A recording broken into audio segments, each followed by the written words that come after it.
All right. I'll hit it again. Good evening. My name is Gandhi Ambrose, the Chairman of the Municipal Service Committee. Today is April 10, 6 p.m. Can we have a roll call, please? Mr. Chairman? Sure.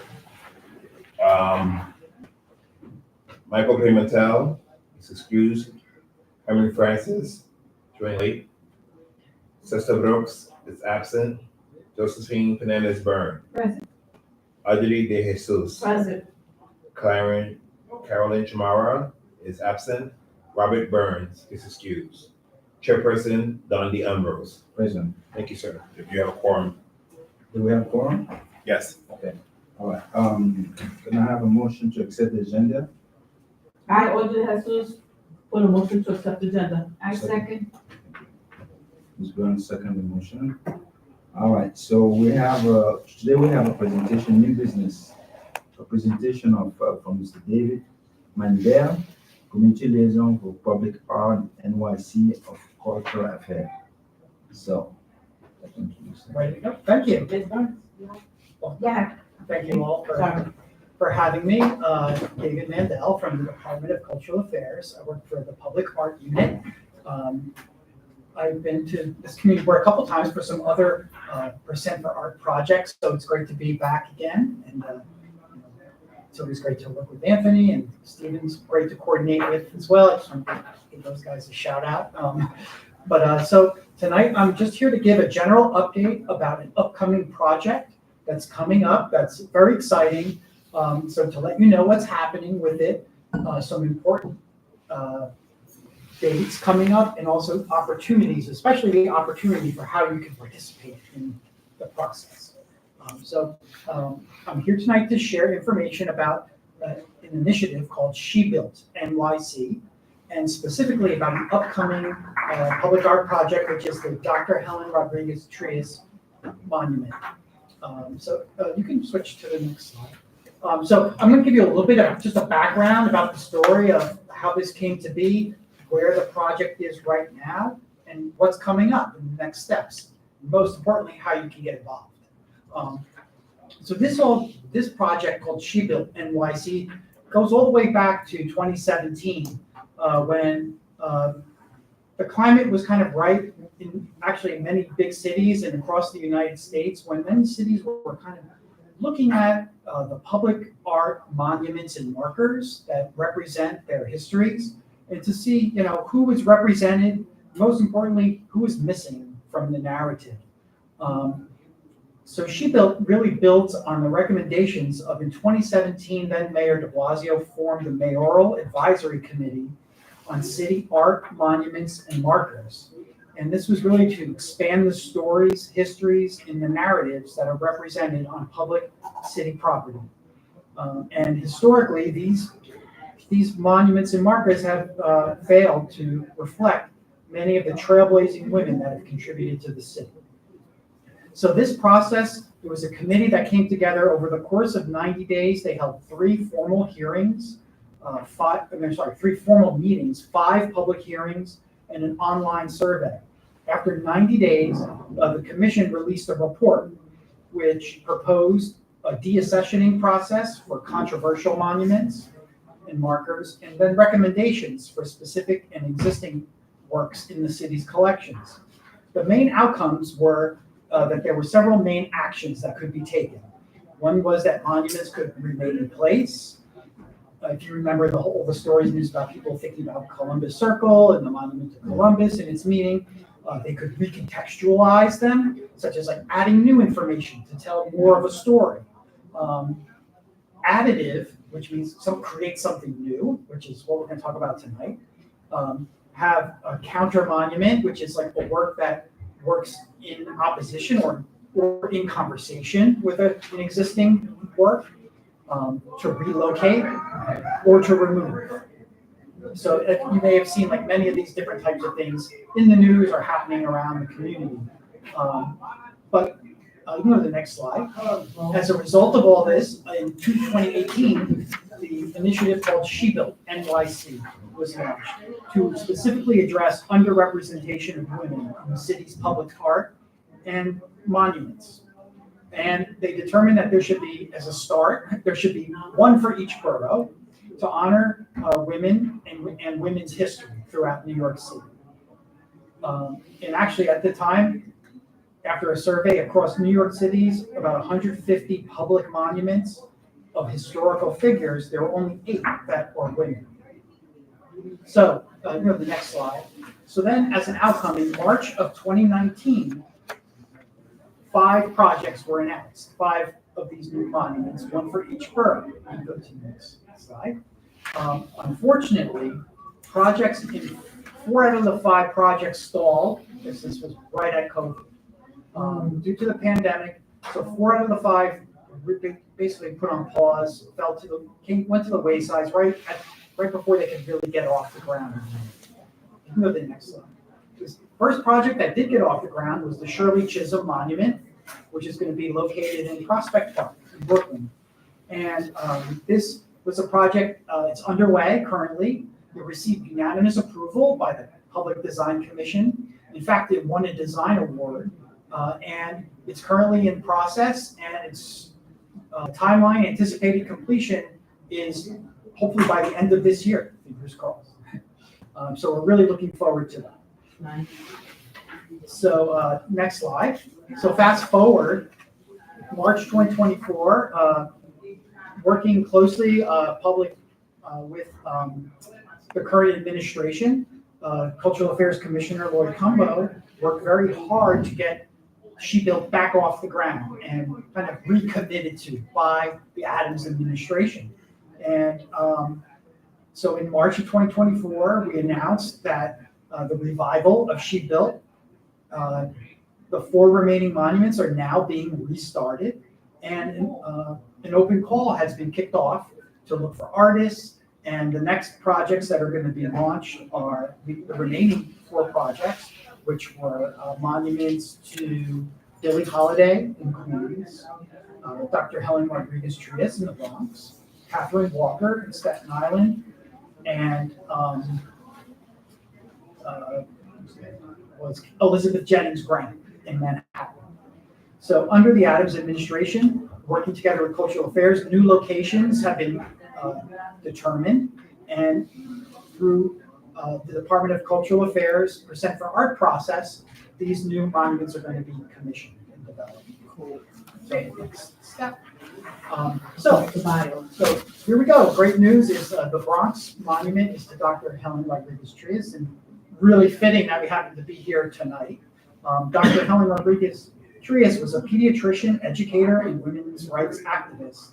As head of the Department of Pediatrics at Lincoln Hospital in South Bronx, she lobbied to give all workers a voice in administrative and patient care issues, and raised awareness of cultural issues and needs in the local community.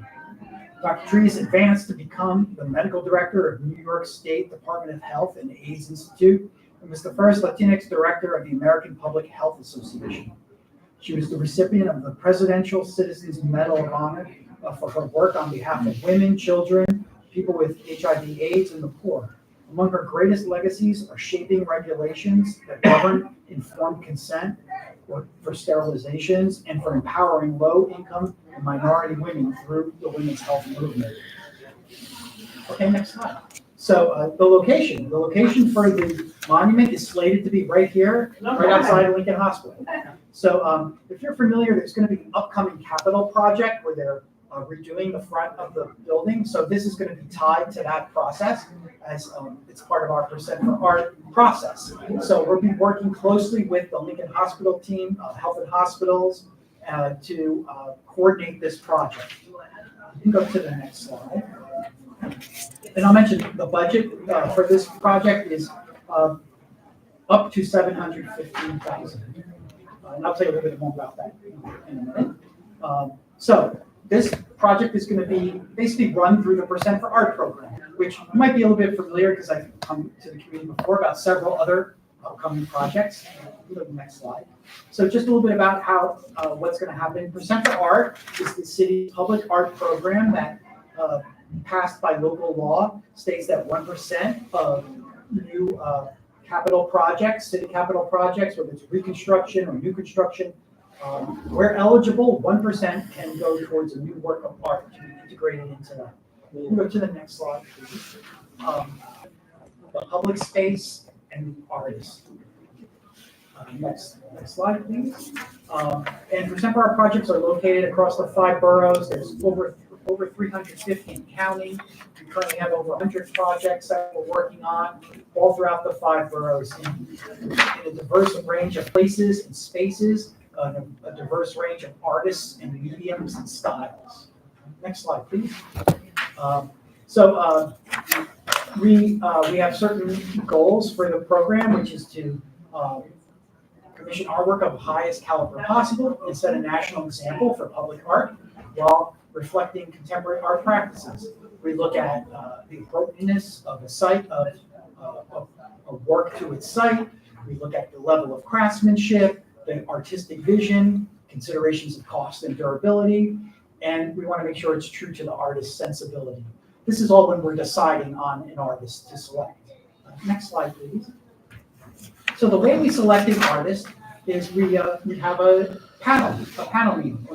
We bring together a group of people who come to this to help select the artist. And this is a body that's, while established by law, some of our rules, we try to weigh it out as evenly as possible so that there are voices from all the different stakeholders involved. We have every voting panel we have, it's chaired by the DCLA commissioner or assistant commissioner. We have a representative of Percent for Art. In this case, we have a representative of the agency where the site is for the future artwork, which here would be Health and Hospitals. And then we have 3 members of the public who are arts professionals who are knowledgeable about the site and the community and the project in general. And then we have advisory panelists, which includes members of the design team, program staff from the various agencies, representatives from the design commission, representatives from the local borough president, council member, representatives of the community board, and any other local stakeholders, including the general public.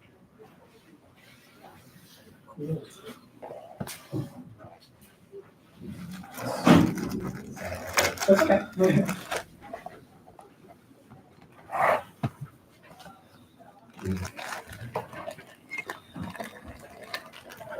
So once we kind of pull this group together, and we have 2 meetings. Our first meeting, what's called our first panel meeting, is when we give a briefing on the project, the context, the site, all the different factors. We ask community stakeholders, community members to share any of their thoughts and aspirations for the project, or some of the context of the community. And then here's where we look at the past work of a pool of artists. For a typical project, we look at anywhere between 20 to 30 artists, and we look at basically their portfolio. We read their artist statement, and we look at examples of their previous work to see who has potential to do something that would be appropriate for this project. Together, with everyone included, whether you're advisory or voting, everyone in that group gets to weigh in, and we narrow down the larger list to invite a small group of finalists to then make a specific proposal for the project. Typically, we have about 4 finalists for each project. So after that first meeting, we get 4 finalists. We invite the finalists. They go to a briefing, an orientation meeting, and then they have several months to develop their proposal. We schedule several check-ins with our team at DCLA to work with the artists to make sure that they have all the information they need. We help them with any questions, and we set them up to have the best proposal that they can. And then we have a second meeting where each artist makes their proposal, makes their presentation. There's time for question and answer, and discussion and voting. And while the voting panelists are the ones who are required to cast a vote, we open it up to all members to ask questions as well as share their opinion and be involved in the discussion. And it's actually a really interesting and actually exciting and quite fun and engaging, fulfilling process. Sounds like it. Great. So next slide. So how can you participate? Next slide, please. There are several points along the way of this project where the community can be involved. Right now, we're at the kind of the beginning, where we're just doing some outreach, letting you know, raising awareness.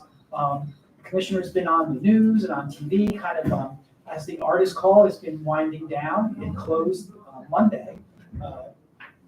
And then we developed a panel. So spreading the word for important stakeholders who should be involved. And then that artist, those panel meetings I told you about, so there's opportunity to attend and participate those. After the artist is selected and they work on they go from a proposal, which is kind of just like their initial idea, then they go into much more development of it. And then when it's ready to be shared, we share it to the community, we come back to the community board for a presentation with the artist. And there's opportunity for dialogue between the artist and community, get feedback. And this is prior to going to the Public Design Commission, which is also a public hearing where there can be testimony from community members. Then, once there's approval from Public Design Commission, we can go forward to fabrication, which is creating it, actually physically creating the work, and ultimately to installation, and then to hopefully, having a nice ribbon cutting and public unveiling. So really, where we are now is we just closed the artist call. And you can go to the next slide. We finished the artist call, and we're putting a panel together. Panelists can be 18 years of age. These are for the voting panelists. They can be an arts professional, who are knowledgeable about contemporary art, community, and the project. For example, we have representatives of museums, art critics. We always try to get an artist who's gone through this process before of creating a public artwork in New York City as well, so someone who had that experience. But if you have suggestions, if you think would make a good panelist, you're welcome to email those suggestions.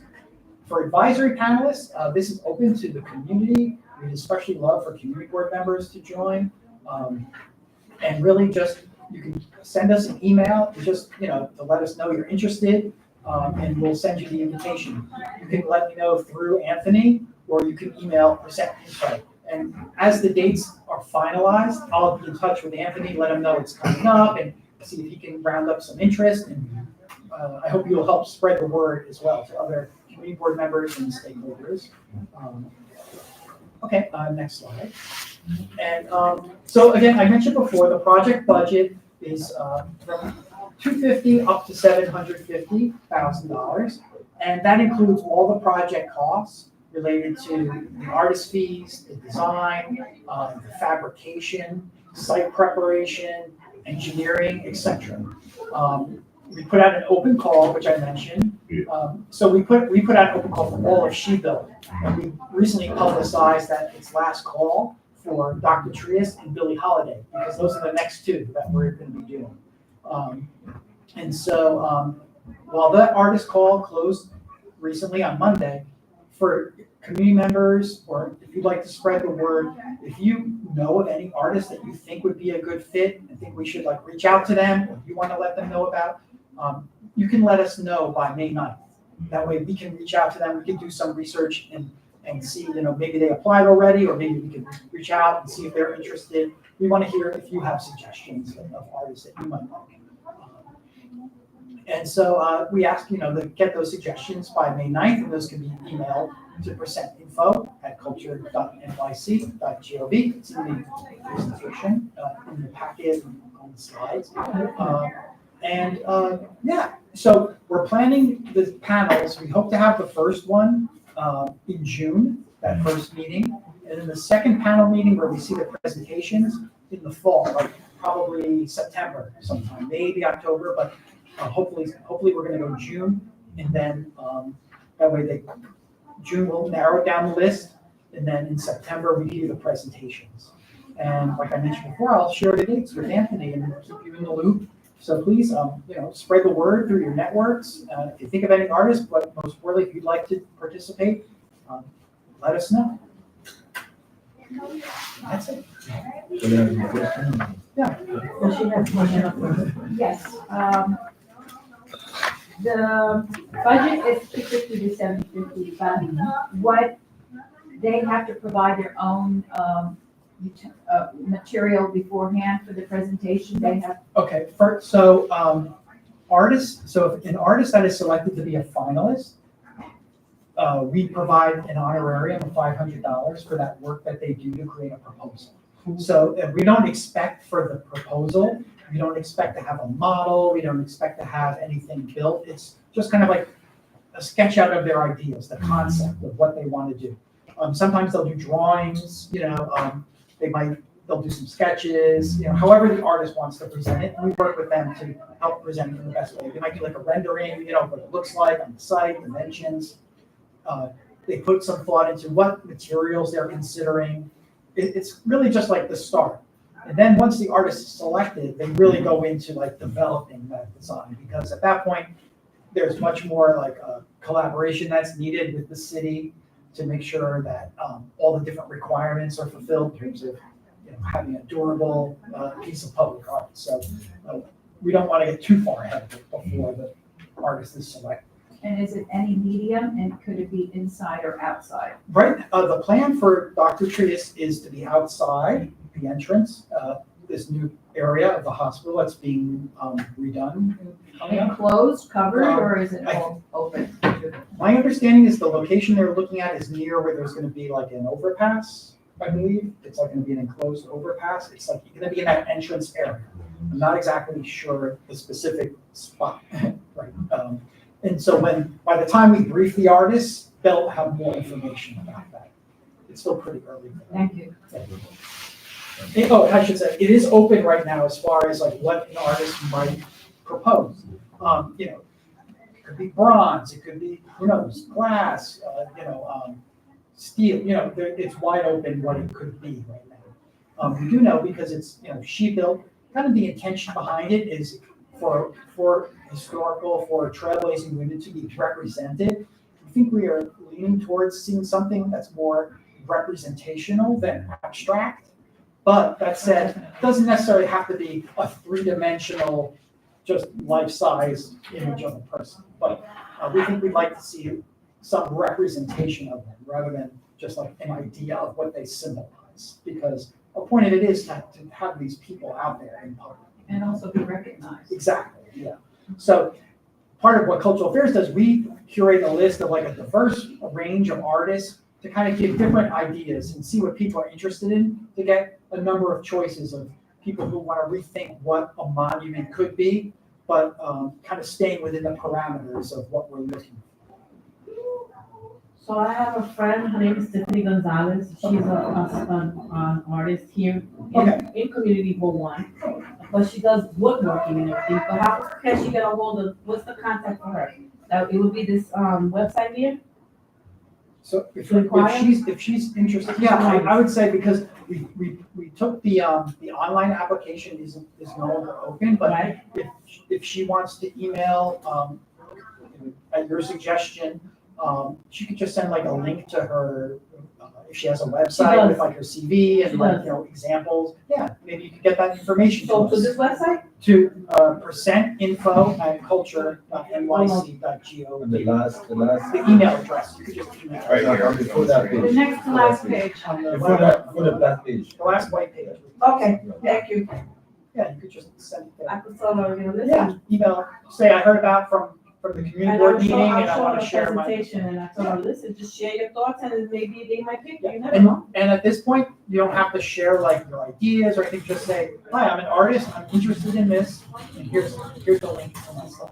Yeah, Thank you. because, especially, we support artists, we don't want artists doing more work than what they should be doing, especially not being compensated for properly. Thank you.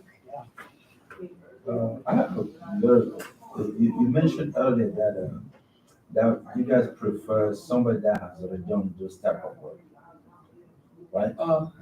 As one of our panelists, we always have an artist who's finished a project to be on the panel. Right. So someone who, to be eligible for this, it doesn't need to be someone who's had a major commission Oh, okay. before. It needs to be someone who's an artist, has some experience, obviously has the potential to do the project, but we work with artists who are at all different stages of their career. They could have had a museum show, they might have public art in different cities all over the world or in New York City, or it could be someone who's, hasn't had, a major opportunity yet. But of course, like, we're looking for people who have had like a certain level of experience who would be Yeah, able to fine. do the job. Yeah, no, that was my concern, because if the newcomer don't get the chance to express themselves, you've never been born with experience. Right. Somebody has to give you that chance to show yourself. And I always say this is that if the chance is given to everyone, people can excel. Yeah. But the fact that the focus always been for those that are in that little circle, kind of alienate those that are trying to thrive. So, and the second question is, this funding, where does this come? Is this public funding or? Yeah, it's public funding, so this money is funded, this is like mayoral funding from the Oh. administration. So it's like, and people have asked before because, they're worried about what you see in the news. So this is money that was committed to by the city. We're moving forward, full steam ahead, like, not gonna be taken away from us or anything like that, that was raised in another meeting. So I mentioned before that typically there's a percent for art law that when there's a new project, 1%. So this is a little different in that there was money allocated for these monuments. And this is just for this particular project, Lincoln, that's what, from 250 to 750, just this particular one. So every year we pick. So there's gonna be a monument in Queens for Billie Holiday, so that budget is also between 250 to 750. Okay. There's gonna be a all monument five in boroughs. Staten Island. There's one for each borough. So the one in Brooklyn has already started, and now the next ones that are in our like lineup, the next one is this one, and then in Queens for the famous singer Billie Holiday. That's gonna be in Jamaica, Queens. Near the Jamaica Cultural Arts Center, Jamaica Center for Arts and Learning. Have you also brought this to the advisory board of Lincoln? So we're working with Lincoln Hospital, they have an art staff as well, they have a capital team, so Ah, cultural fairs is, they're part of like the bigger group of people that are gonna be involved with this, for sure. And of course, we're hoping to have representatives from like the family of Dr. Trees to be involved as well, so, we wanna make sure that it's supported and everyone's on board with it. I know that when it was initially announced that her family was contacted, so we're gonna invite them back in to be part of the process. nice. And but like, also what you were just mentioning, we take a lot of pride in like working with artists, so when we have our panel and we show the work of different artists, we don't emphasize like what awards people have won, what major exhibitions they may have had. It's most about like, what art do you like? What artist interests us. And then if we show them, we think they have the potential, and our team at Cultural Affairs works together with the artists to help them through the process. We don't expect that every artist has managed a large scale project like this. Oh, so once they get, so they have to conceptualize the project on paper? Yeah, so when the 4 finalists are picked, they have several months to develop an idea and to make a presentation. We don't require them to make like models, but typically usually we get like drawings or like renderings, what it'll look like. Some artists might, because that's just how they brainstorm, might make a model, but it's not required. And then you see that at the second panel meeting, we see the proposals, what each artist is thinking, and then that's what we vote on, which artists we want. Then when you vote on it, among the 4, the one that you pick, do you have kind of like follow-up, not meaning, but follow-up the fabrication of the product or? Once the project started, yeah, along the way, we document it, a lot of times on our Instagram for Cultural Affairs. It's required that we have different check-ins and like milestones, so different approvals like at 50% completion, 75% when the drawings are ready. So we go to the Public Design Commission, which all requires like photography and documentation.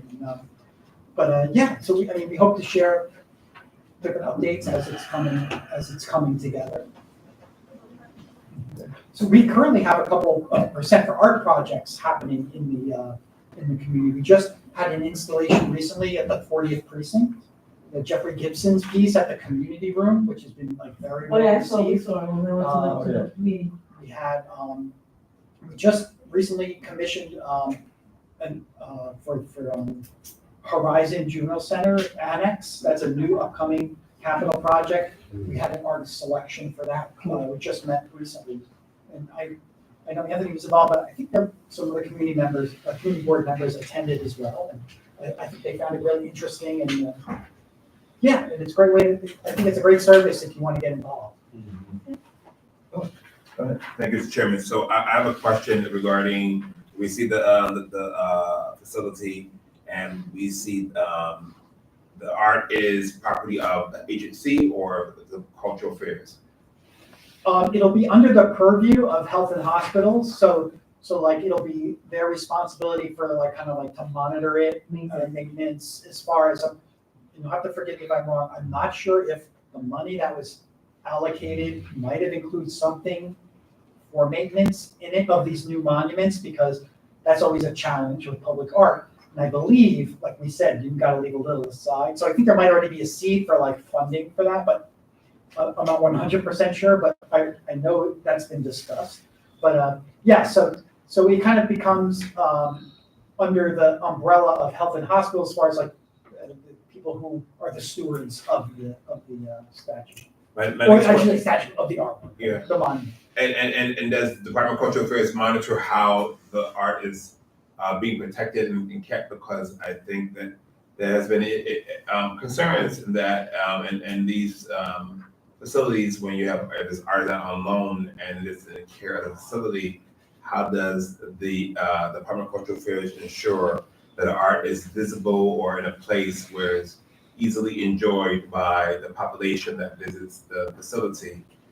Since this person made a large contribution to the South Bronx and the institution, we want to make sure that folks have an opportunity to view a bibliography, a biography, or what that's usually next to the painting, and so on. And it's in a place that's regularly visited by the facility. So it's in a place where it's protected, or I'm sure, but then how do we make sure that you mentioned it was going to be in a place where there's a tower or bridge within the hospital? It's my understanding it's going to be near the entrance, near an area where the public sees So it when they at a lower enter. level. When they, yeah, like at ground level. Right, outside where we are today. Yes. Mhm. And then, and so this, because also I know the hospital, the advisory committee were under former chairperson, Gandhi Ambrose, and under the new chairperson, we understood that this institution was donated and or inherited, or was responsible for a very enriched art collection. And the concern was that when it was control of the facility, agency, it had the unfortunate opportunity to be transferred and shared between other HHH facilities or stored in the basement or whatever those things are be. So I just want to know how encouraging, use that word, of the commissioner of cultural affairs and in agreement with the chair of HHC, ensuring that this artwork that means so much for our district and our community is going to be around and in perpetuity for years to come, so that folks can be able to enjoy it. Because I think that it's important to find out that the contributions of Black and Latinx individuals have made to healthcare institutions. We have a couple here who say they retire, but we love that they contribute. Ms. Vernon and Ms. Goodwin and others who have contributed to the legacy of healthcare. You get where I'm going with this? I want to make sure that it's not going to be able to say one day somebody says put that in the auditorium behind the stage one day versus it being in a place exposed. an exhibit, because it's a history that needs to be live on. Yeah, it's definitely not something, obviously, we don't see this as something that's just gonna be like, end up in the closet somewhere. This is like meant to be a permanent location for this. So yeah, these aren't temporary works, these are permanent works of art. And fortunately, we're working with Lincoln Hospital as part of the work they're gonna be doing at the building to place it somewhere that's like meets all the criteria of being somewhere that's accessible for the public, but also like safe, safety. And so Lincoln Hospital has staff, an art staff as well, who, we consult with and we work with. Medical arts, right? Hmm? Medical arts, Yeah, correct, right? they have, and I know, the health and hospitals has an amazing collection of public art, artwork, both permanent art throughout the We were facilities. the benefactors of that, but I say that only because when Mr. Ambrose was the chair of that CAB, I just want to say that I'm an art fan too. I try to have a lot of it around. I think it does a lot for people's well-being and healing and so on when you see beautiful art pieces.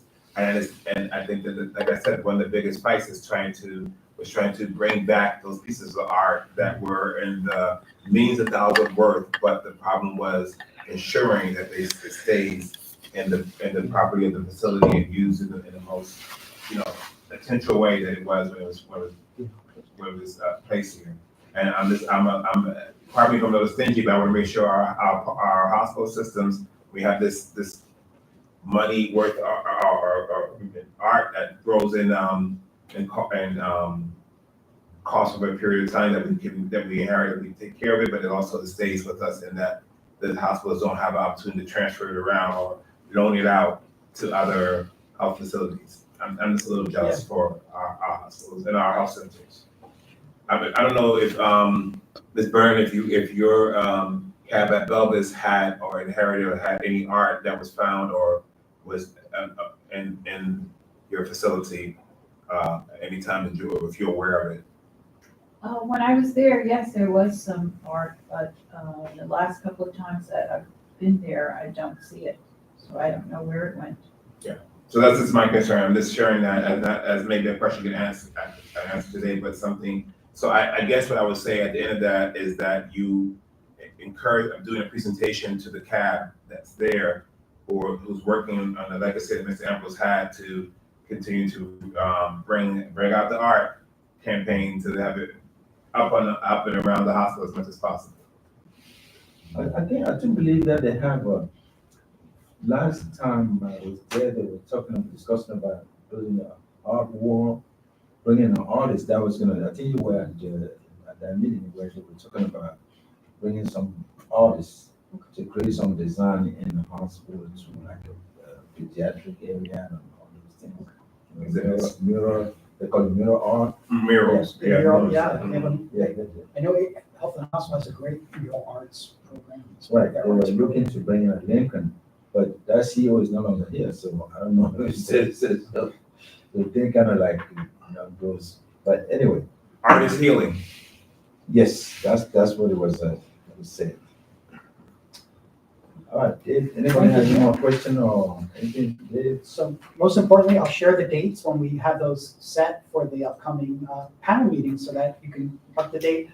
It'll be a virtual meeting, so it'll be easy to join, but we'll make sure that you get the word as soon as we have the date set. And that way you can spread the word and hopefully join. We'll be happy to host that virtual on us in our offices so that the chairman's permission to make sure that our board members can participate if they can. Okay. You should be back in the office by then, right? Hopefully. Unless you want to stay where you are now. No comment. I would also reach out to all the board members about the 9th deadline, because if Audrey says she knows someone, but maybe Maybe there's somebody somebody else else also, who's that's probably know interested, somebody, so yeah. we should sort of blast everybody Blast about us. this. If there's an artist that you think of that like, Yeah. okay, they'd be great for this, We only have, let us know. I encourage people Isn't to catch today the out. 10th though? Yeah. Today's April. Oh, Yeah. That's gonna be March. Oh, I mean, May, okay, So sorry. we encourage people to check out Yeah, our about a YouTube month. channel Yeah. and check out our YouTube channel to get information about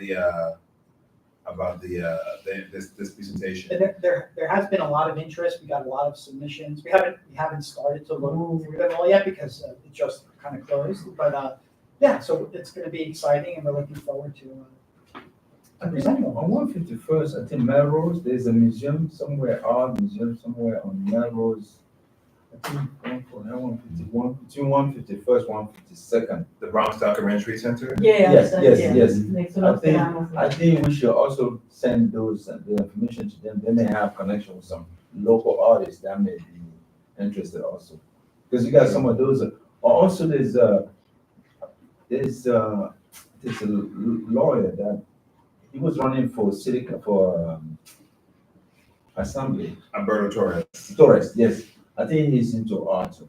So he has a lot of those artists that. One thing I should say, give like a little commercial for, this is just one, one opportunity, but, I mentioned the Percent for Art program. So we are, that's an ongoing program, and we're commissioning projects all over the city, like I mentioned, tied to different capital projects. But there's a way artists can join our artist directory so that they can be like in our files for helping with our research. So that's on our website, our cultural affairs website. So any of these artists, you can encourage them to, if they're not already, to join our artist directory. And then we get their information. And that's a great way for them to just make sure they're on To our stay radar. informed. Yeah, to be on our radar for, Just a Sure. point of clarification, here it says the deadline is April 7th, but you're saying now it's May 9th. the deadline for artists to apply was April 7th, but for the community members, if you could think of someone, because our meeting date had to be postponed a couple times. If you think of some artists that you know that would be a great fit, we're giving an extra few weeks. You can tell us their names and we'll look into if we want to invite them to apply. Yeah, I'm gonna email If it. not, If not, let's say maybe they're not right for this, they could be right for The other next percent of our project, projects the that next should one. get on our directory. But it's not the only thing you do the whole year, right? Just No, no, this no. particular one, so you have a very. This is just one special project, special but we have other projects going on. Cool. Okay, yeah. Thank you very much. Mr. Jordan. Yeah, Mr. Chairman, so question, about from commission to completion, what is the timeline? I know you. Yeah, it's kind of like, What you- I don't mean to say TBD because like, to be like vague, but, the design development usually takes, it's kind of like, it all depends on how it evolves. And also, we can't predict yet, like the date it might be in the ground because that's gonna be connected to when the project at the hospital is finished. Got it. So we don't like to put the art in until, it's gonna be like safe, so we don't want other construction going on around it if we don't have to, so it'll be tied to that. So it has to do with the timeline of creating the piece and then making sure it's ready to be put in when the project around it is finished as well. I don't have an exact date for that today, but probably by the, panel meeting, we should know more by then. Because a lot of those details start to come together by then. But the fact that we're kicking this off now, like the timing is right, this is getting going and it's happening. We're picking our artists and we're starting the process. Money's there, everything's go. It's a go. Thank you, Thanks, Chair. yeah, Oh, thanks. yes, indeed. Hope to be in touch All right, we'll keep in and hope to touch. see you at the Thank you, meeting. David. Okay, Great thank you. presentation. Oh, thanks a lot. I'd like to meet with you all. Thank you. Thank you.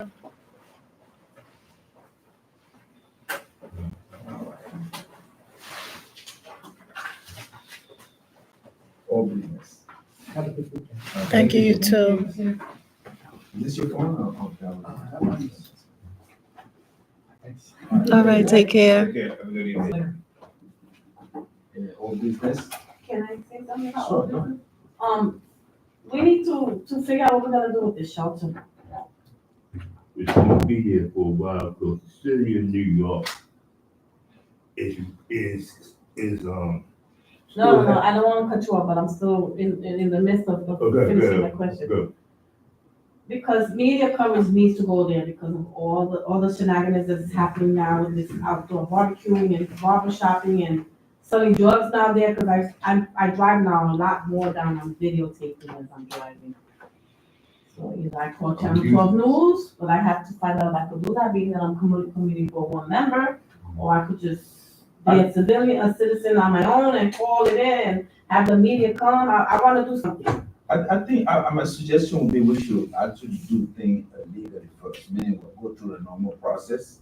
Meaning what, have you reach out and figure out we can call a special meeting with the elected official, and have a conversation, because this is something I think we need to call for a special meeting where we invite all the elected I second. officials and have a conversation with them, and then move forward from there. Okay. Because all this is happening, I think, the politician, after they do a realization like this, they walk away from it. Yep. So if we in a community, we don't go back to them and say, hey, that business is not working right, then they will assume that everything is fine. And we have a history of containing issue that's bothering us. We talk among ourselves, but don't go to the right channel. Let's go the proper way, fill out all the requests, and have a meeting with them, Alright. with the full person included, and see if they already have a couple of report of a problem Okay. into the precinct, and take it from there. I just wanted to advise you, Chair, before Mr. Francis' call, if I may, is that this is an issue that was taken up by Danny Barber's committee because he is responsible for public and transitional housing, which is shelters and migrant facilities, in a meeting that he took up. And fairly recently, as an update, we did reach out to the administration requesting at which they okayed during the hearing we had to perform a site visit.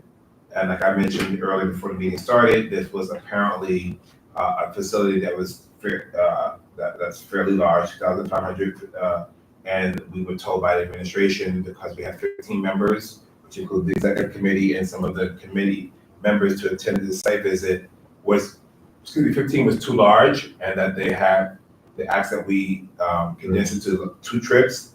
And because apparently, well, now that the shelter's open, it is a strong possibility that we cannot visit the areas of the certain areas of the shelter because it's open. And so we, the chairperson decided to say of that committee, decided that since they said they want less than half and have to go into the trip, that he was gonna deny that request, because he said that we all are a team working together, and the promise was not a limitation put on us. We all need to be given to go see everything and ask questions together. But we can take this back to Danny and Barbara, and I guess 2 chair people can talk about it. Yeah. And figure out what's the best course of action. I know that he has another meeting coming up this month, and I suggest that maybe that's another date we put out there for both committees coming together and say to go and ask for a meeting, if not a site visit, to talk about the concerns that are obviously happening from out in the street, and it's spilling out, because like we said at the beginning of this meeting, we found this is not only 2,500 bed facility, it's also a mail pickup spot for families to go and pick up their mail at the facility every day. And so it is fair, so it's not only men, there are also women with children that are going there daily to pick up their mail as it relates to their staff, checking on their status. I saw them parading there. Yeah, checking on their status, checking on their status, work authorization, other related documentation, stuff about their benefits and so on. So we're finding out more and more every day visually, and the fear was, I understood it, Chairman, is that when we talked about this facility, we talked about what it is, what's happening now. It is spilling out into the community, and the men especially not having activities for them to get involved in, like social service programs, recreational programs, educational programs that are inside the facility, and about it spilling out, and people in the community who live there or who kids go to school there being concerned about that spill out that's happening into the community. And we could also, like you mentioned, is reach out to NYPD and ask how many incidents or how many calls were made on 911 to that facility since it's been open. We have not been told by the local precinct whether or not there has been also any police stationed there. I saw a car parked Yeah. there. Oh, one call. You got a car parked there. Yes. One car I don't know how permanent that is. 24 hours. So at the end of the day, and I guess this is to make sure it's obviously for the safety of the community, but of those men, to make sure there's no fighting, but also that nobody's robbed or hurt there. So But where I don't mean to cut you off, but where that police car is parked is not efficient. Exactly. I'm sorry. Not in front? No. The car is parked way down. The guy is on the phone sitting there. If anything, they will have to call 911 Well, first. the before captain needs to be, It's, called right away. it's supposed to be right in front of the Yeah. car, at least they can see the car. No, the car is parked way I down know. the. Past the shelter, past the facility. Yeah, when you go Yeah. down the stuff, Yeah. like the warehouse, I mean, Yeah. that's where the car is parked. And the guy is then paying So it's saying, looking for, must be looking for. He's out of the car, sitting on the back of the car, looking at the phone. So even if there's an incident, by the time they call 911, get to him, anything would have happened. Well, it was explained this way when I went to the police and council meeting. Yeah, the site has 60 on duty personnel. Security person. Security, right? Inside. They have police car parked next to the block or whatever it is away. That ain't instant occurred with security personnel cannot handle, then the police is called in. That's how it works. It's a policy. Now, ICE, they'll been granted outposts on Rikers Island. Well, know the people in that area, when they had inmates out there being bused back and forth. The bus used to go down that side street, or just hit the highway. All of a sudden, the residents didn't want the bus going down there, so they made the bus take the long scenic route around, get on the highway. Now, for some reason, they want that location, but I cannot see this, see me in sanctuary service. And just today, we was informed that New York City is still giving us city IDs for what? You got state IDs. You got 62 counties, every county in New York State give us their own county IDs. I think we're walking Stay on away from point, the subject. Mr. Francis, We're stay on Mr. point. Francis, you The point is they want you to generalize and increase the population. Because once again, when the census come up and you got that shelter there, it's counted as part of that district's So they're population. getting state IDs. The Sorry? 2,200 You get city men IDs. are getting city IDs. Uh-huh. And when the census come up, they're gonna be counted as part as that district, whatever district location. For That's for 3 more years. Mhm. Census is every How 10 about years. that? See, because every penitentiary in New York City, What? somebody sitting in that penitentiary, that penitentiary population gets counted as part of that county's population. This is the mess we're in right here now. What my concern right now is not even that there, is the present situation we're living right now. Yeah. That is a 3 year from now election time, but right now, we need to get a whole, and I would suggest that every committee, we should make sure every committee tie into Mhm. that kind of problem should be part of that meeting. Mhm. We can't just I say, we should, all the committee in this, CD1 that are tied into it should be at that meeting. We could talk about that in the executive board meeting, right? And we should have We that. don't have to wait that long because we just passed the executive board. Oh, meeting. that's Yeah, right. we should have that with the presence of the CEO. To me, it's a waste of resources having officers sitting where it's down the Yeah. block there. Down the block. Because that officer, even having a car right in front of the Deterrent. there, Once could be they see deterrent. it, it's a But deterrent. where it is, a lot of people don't even know the car. If I didn't drive down, coming down that way, I wouldn't have seen a police car. So I think if we're gonna use the resource, let's use it efficiently. Yeah. That is not, they might as well let him go do around in the community. And then he don't walk around, he stays with I'm the. telling you what, I kept down the block, he was way down, but I wasn't sure if it was on duty there. But if you tell me there's a police car there all the time, and that's where it is, there's a problem. Well, that's policy. That is New York City policy. As long as Policy to go park the car as 5 blocks, that is part of New York City, as long as that's that's part of New York City policy that they, well, we're gonna change that policy in our they community. cannot control individual buildings per se. So what they do, they park the car. That's the reason why you create housing police to control individuals. The reason he's there is to be deterrent to the. That's the only reason why I have So police. it's right now like they don't exist, it's non-existent. And the 2 issue concern that I have is that they have a security guard in there. I have no problem having them there to handle You got that in-house stuff. security. So But what's gonna happen is those guys, if there's any violence, anything there, that officer will never be informed until something happens. they call 911. That's policy. If that car is parked outside, Mhm. anything happening, uprising, he can intervene before 911 comes in. I hear what you're saying, but I sitting there, this, and I heard this message before, and the response is always, that is departmental policy of New York State, of New York City's constitutional law. That is the explanation, that's We your. have to clarify that. No, we I have don't to- know. no, we have to need to, clarify You that.